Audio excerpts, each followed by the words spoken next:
You are a refuge. You have no borders. When I was a stranger knocking at your door, you took me in with no questions and no conditions.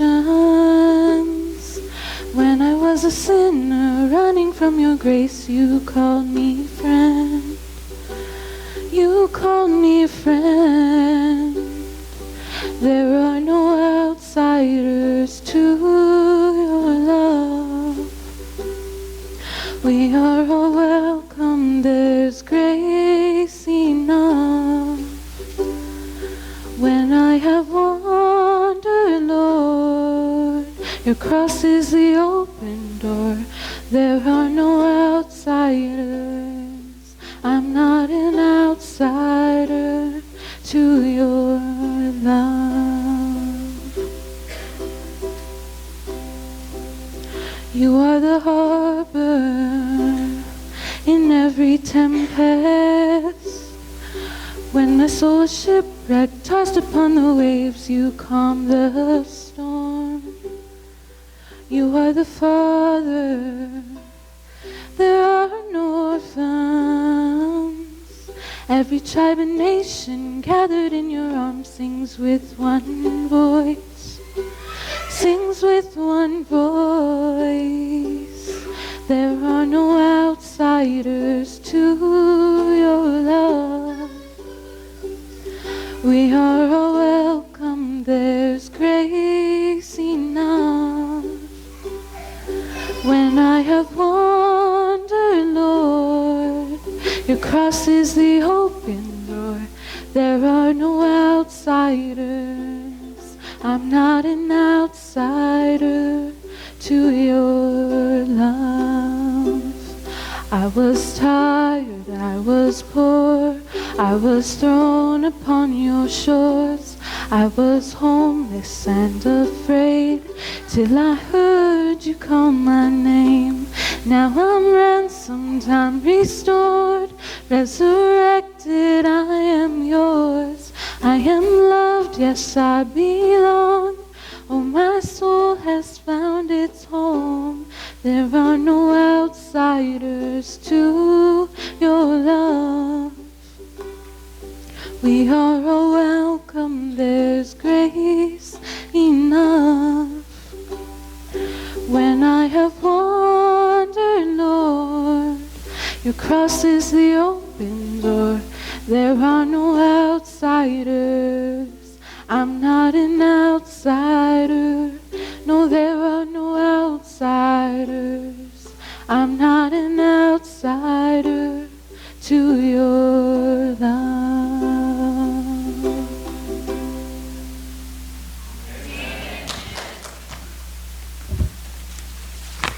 All right. Well, thank you for the opportunity to speak today. We've reached the part of the service where you have the hard part and I have the easy part. Because you don't know what I'm going to say, and I do. The title is Be Different, and I'm just going to give you a short background on it because I think it matters.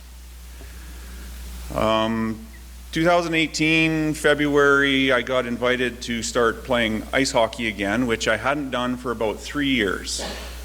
And so I was just going out to the town of La Glace every Tuesday, and they'd throw me a jersey, I'd play on their team, and you know, it was very, very hard to get back into after, and found all the muscles that I hadn't been using. But nonetheless, one day while I was there, I was talking to my good friend Terry Lynn, who was waiting for Logan to get dressed and go home, obviously. And I was wearing this hockey jersey with an odd-looking caricature like Yosemite Sam. And he had this cigar hanging out the side of his mouth in kind of a gritty snarl. And she said, "Well, what's your team called?" And I said, "Well, we're called the Mavericks."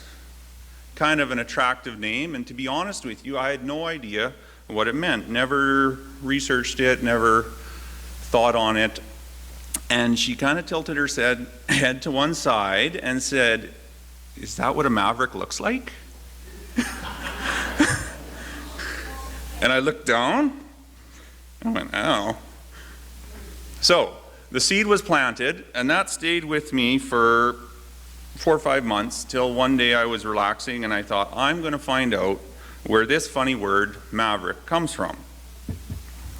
So it turns out there was a fellow in southern Texas, 108th mayor of San Antonio, born July 23rd, 1803, passed away September 2 of 1870.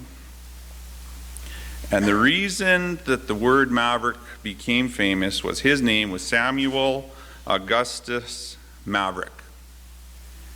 And in that time, in that region where cattle were everywhere and no fences existed, this one individual refused to put brands on his animals. And so when you would go out and collect all your herd and bring them in and start sorting through them, there's some of Kip's cows, there's some of Paul's cows, and there's the ones with no brand. Well, those are called mavericks. So, I like learning, and that was my learning process. Not related to a sermon at all at the time, until I sat and pondered on it. So this fellow, and in the dictionary, by the way, maverick means to be an outlier, or to be unique or different, and not follow with the crowd. So how are we as Christians different from the world we're in? And this reading that I have today is honestly not my own. I found it, I liked it, and I've decided to present it to you, but I didn't write it. So I'm going to begin. Be different. It is not easy to be different, you know. You may see a young lady with pink hair spiked up like a porcupine. She's at the Pizza Hut. Her clothes are all black, her eyes are all black, and her fingernails are all black. Except for the silver glint of the many, many metal accessories that she has. And you say to yourself, well, she's different. No one else in the Pizza Hut looks anything like her. Now, a few days later, you pass that same girl on a Friday night, and she's at the local coffee shop. She looks exactly the same. However, the girl next to her has pink hair, the one behind her has pink hair, the one next to her has purple hair, but the same idea. You haven't seen this many colorful heads since maybe the parrot exhibit. Now you look down at your khaki pants, your button-down shirt, where she looks like everyone else, and you are different. The reality is that we all like to be accepted, even though in our own difference, we are not the same. We don't mind being different as long as someone else is different with us, and it's not easy to be truly different. So the question is, during this past week, were you different than anyone else? Did anyone notice that you did not belong? Did you stand out in a crowd?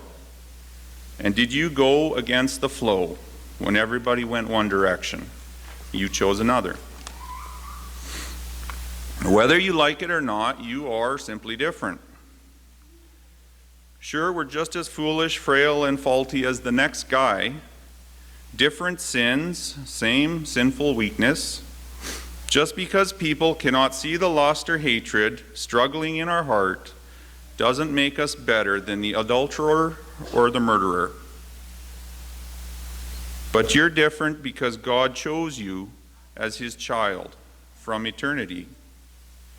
You are loved, forgiven, and saved. You're a Christian, a follower of Christ. You are different than the world around you. So were you different this week? Did you stand out? And did you go against the flow? Today God tells us, you are different, so be different. That's who you are, so act who you are. He talks about this in Ephesians, where he says, so I tell you this, and insist on it in the Lord, that you must no longer live as the Gentiles do, in the futility of their thinking. They are darkened in their understanding and separated from the life of God because of the ignorance that is in them due to the hardness of their hearts. Having lost all sensitivity, they have given themselves over to sensuality so as to indulge in every kind of impurity with a continual lust for more. You, however, did not come to know Christ that way. Surely you heard of him and were taught in him in accordance with the truth that is in Jesus. You were taught with regard to your former way of life, to put off your old self, which is being corrupted by its deceitful desires. The college classmate of mine was sort of wild. For instance, he once had some friends tie him into 2 mattresses and launch him off a balcony. I think that was just one of the times he had to be rushed to the hospital. Years later, I saw him dressed nicely, sitting on a couch, talking in a quiet and gentle voice. Surprised to see him, I said, "Nice to see you, Matt." The first words out of his mouth were, "I'm sorry." For what? For what you remember me as. He was trying to put his old self behind him. Paul writes something similar when he says, "Put your old self behind you. Be different than what you once were, and be different than vile, unbelieving culture that you have come from." You have to remember that most of the people Paul wrote to came to faith when they were adults. Their old life was still very real to them.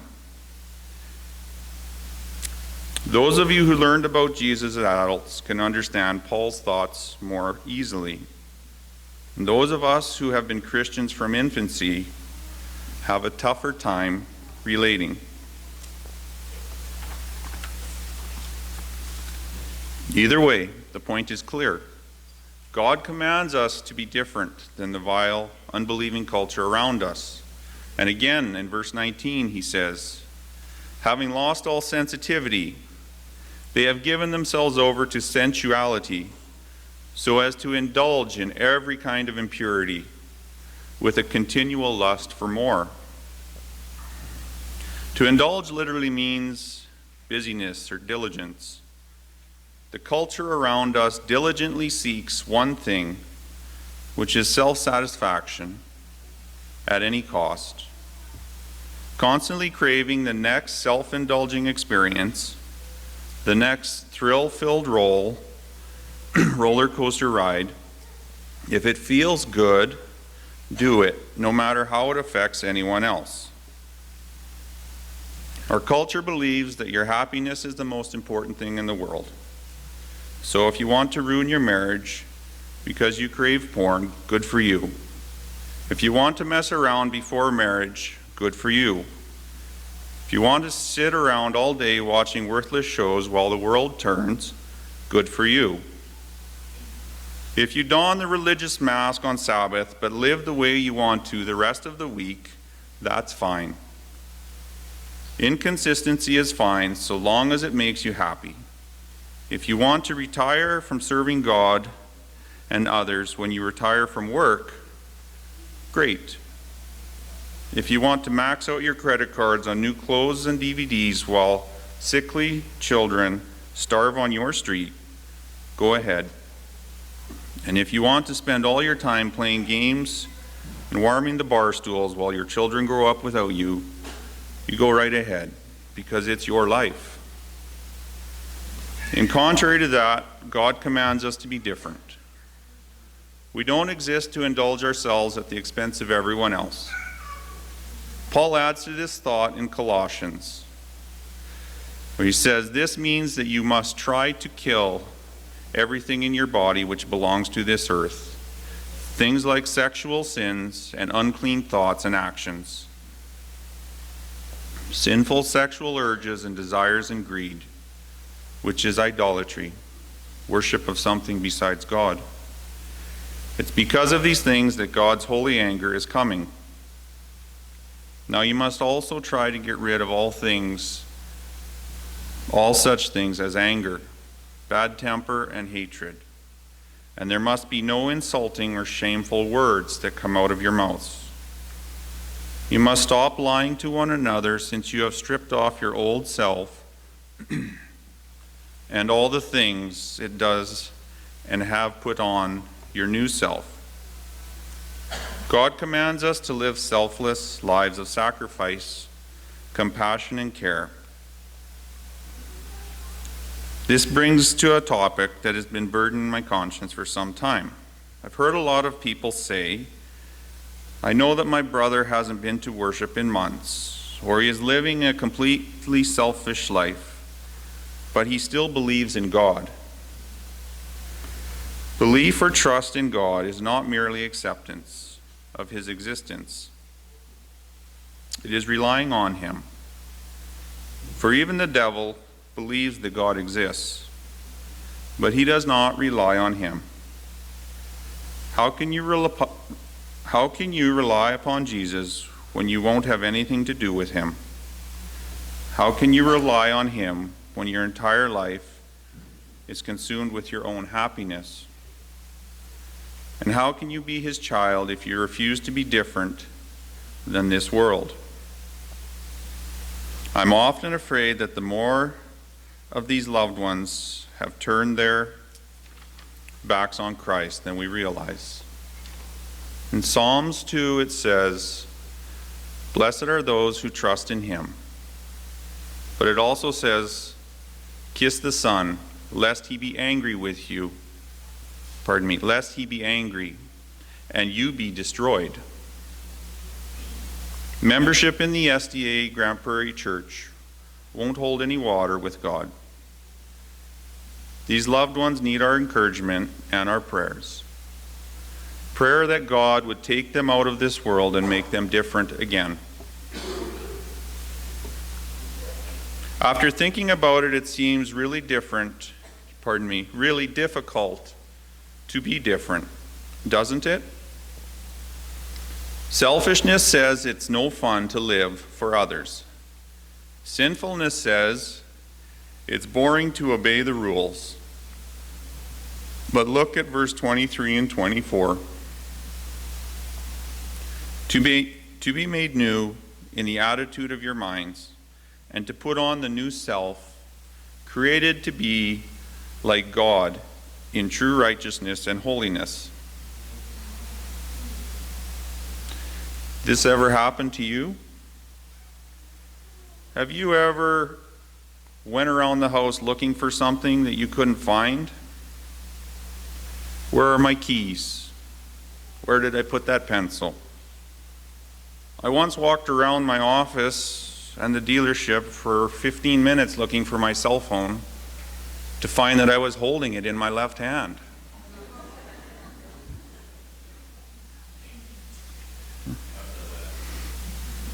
So God tells us today that the ability to be different is right in front of us.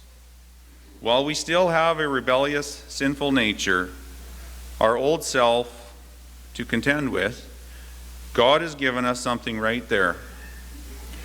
A new self, a new person created to be like him in true righteousness and holiness.